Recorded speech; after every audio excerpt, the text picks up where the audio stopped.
today we have Billy Hineline with us from FWH Professional Group. And so, Billy, why don't you tell us what you do, what your group does, Okay. how long you've been doing it? And Okay, well, my name is Billy Hineline. I'm from FWH Professional Group. We're a consulting firm, and we concentrate on working with property sellers. So we teach the sellers how to get the right realtor, tricks and traps of your transaction, contracts, commissions, listings. I've been involved in the real estate industry for over 30 years in every aspect. I've owned a real estate company, worked with buyers, worked with sellers, been a land developer, so we've pretty much done it all. Great. So, when a seller wants to list their home, Okay. what are the important things you think they need to know? I tell every seller there are three main things. First of all, use a realtor and find the right realtor. Secondly, have your home priced properly for today's market. And third, which is so important, have your home in show shape at showtime. Well, let's take a look at the first one. You talk about a realtor. Why should you use a realtor? Well, realtors are professionals like everything else, you know, and the realtor's two main things. A realtor's going to get your home sold in the shortest amount of time for the most amount of money. It is their job. They're up on your current market. They're on your current market, tricks and trends going on in your neighborhood. There's things that's going on that they need to know. They know how to market your property. So you want to make sure you've got the right person. You know, real estate is just like construction. You don't call a roofer for a leaky toilet. So you don't want a commercial guy to sell your house. Right. You might have a fellow that's the top in the luxury market. They can sell a $5 million house tomorrow. They can't sell a $150,000 house. That's not where they have their connections or their expertise. So you want to make sure you have the right realtor. So how do you determine the asking price for a house? Okay. The asking price, first of all, let me start with telling you this. How much you paid, how much you wanted net, how much the guy down the street sold his house for, has nothing to do with the value of your property. You need to know today's market value. Your realtor is going to do something called a CMA. And it's a price comparison analysis of what's going on today. They're going to look at homes like yours going back 3 to 6 months that are currently on the market, which we'll call that the competition. More importantly, the ones that have sold. So by going through that, they're going to gather that information and come up with, here's how much your house is worth today. And that price is the only price that's important. That's what banks look at, it's what appraisers look at, it's what insurance companies are going to look at. So it doesn't matter what you want. You can sell for $50,000 over market value. You better hope that your buyer doesn't need a mortgage because they're not going to get one. Okay. You know, that's really important. The other thing is, you know, let's go back to realtors. You know, I talk about tricks and traps. All right. Realtors, I call it beware of the sheep dressed in wolf's clothing. You can talk to 5 different realtors, and 4 realtors tell you your house is worth $250,000. The last realtor tells you your house is worth $300,000. Yeah. Happens all the time. Who do you go with? The guy that says $300,000.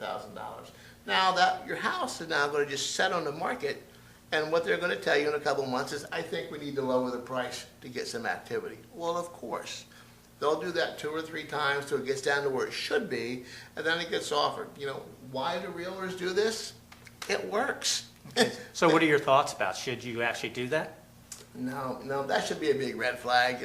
Again, each one of these realtors should probably bring you a CMA. You'll probably see that the other 4 have similar properties, and the guy with a higher price has different properties, and you know, if it's too good to be true, it probably is. Gotcha. Yeah. Okay, well, so how about the condition of the home? What should people do to prepare their home? You've got to be ready for that. I mean, you have to have, don't lose your sale because the grass is high, you didn't paint this, you got a leak in the ceiling in the master bedroom. You need to fix this stuff. Your realtors work very hard to bring the prospective buyer to your house. There are thousands, in some areas tens of thousands of competitive properties. You know, when they're coming to yours, you don't get a second chance at the first impression. So you need to make sure you have your house looking right when they come there. You know what? And it can hurt you in actually even getting on a show list. There's another trick that some realtors, that's called a technique, let's not call it a trick. There's another technique that professional realtors will use, and what properties they're going to show. I say, in this technique, there are three types of properties. There is the top property, there is the bottom property, then there's a target property. Let me tell you about the three. The top property is a property like your client's looking for, but it's overpriced. It's priced higher than some of the other competitors. Gotcha. Then there's the bottom property. It's priced right. There's something inferior about the property. It may not be as good a neighborhood. There may be things that have to be fixed. There's a problem with it. Then there's a target property. That is a property that's in good show shape. It's priced right for today's market. When that realtor goes out, he knows which house he's going to write a contract on today. Right. And the truth of the matter is, he can't do that unless somebody else is giving him top properties and bottom properties. You don't want to be one of those. You want to have your house in good shape, have your house priced right. That's how you get activity. That's how you get real offers for your property. That's makes sense, you know. Yeah. It doesn't. It happens all the time, all across the country. It doesn't matter where you are, it works. I've got some good stories. I won't go into that right now. Let's say you have a really good realtor. You finally get a contract on your house. Okay? Should you get an attorney as well as using a I realtor? always recommend you use an attorney. And then, not to be redundant, an attorney, going back to the same thing as I told you about the contractor. Don't use a roofer for a leaky toilet. Don't use a divorce attorney for a real estate transaction. You want to get a real estate attorney. Things that can happen here could cost you thousands of dollars or tens of thousands of dollars. Spend a couple $100, and quite frankly, you know, they're going to catch the little pitfalls in your contract. You know, there's something that I would refer to as out clauses, which is very important. A buyer could put in a couple out clauses in there that gets them out of the agreement. They get their deposit back, and you're stuck. You might have taken your house off the market for 2 months. Things that are not in the standard agreement. Yeah. You know, a very good case in point happens to be a mortgage contingency clause.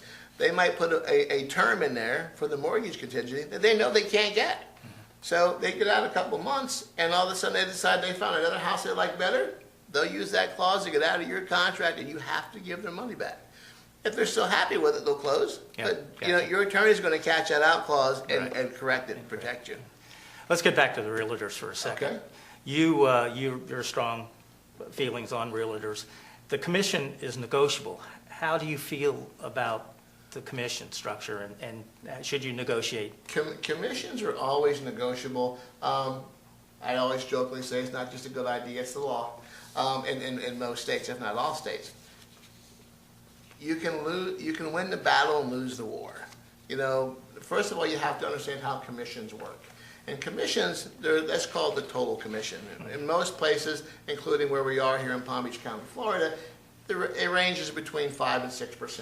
We're going to use 6% for this example. Okay.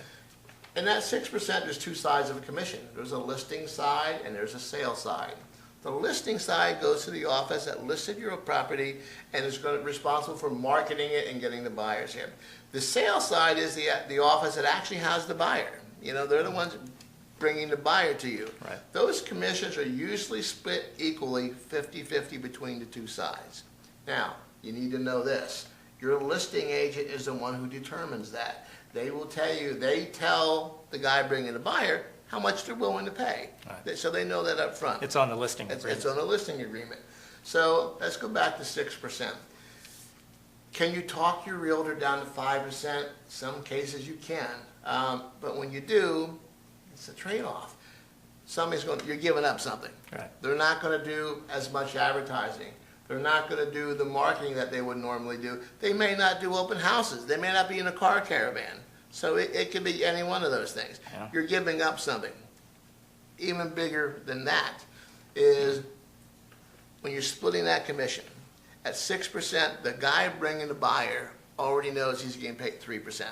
Now, I have a buyer for $250,000. I'm going to go in the MLS and I'm going to do a search for what my buyer wants. Yeah. Let's say I come up with 20 properties. There are 10 properties that are paying 3% commission to me. The other 10 are paying 2.5% commission to me. More times than not, that buyer is going to see 3 to 5 properties paying 3%. Right. You know, so the ones that's paying 2.5% aren't even making the show list. Not even going to make the show list. Well, that's interesting. You talk about commissions and you know, motivating the Sure. motivating the selling realtor Oh, to absolutely. bring in clients. People don't Pe- know, people don't get, It- realtors don't get paid by the hour. It can amount to tens of thousands of Oh, dollars. yeah. So they're gonna go for the dollars. Okay, well, that ends our first segment.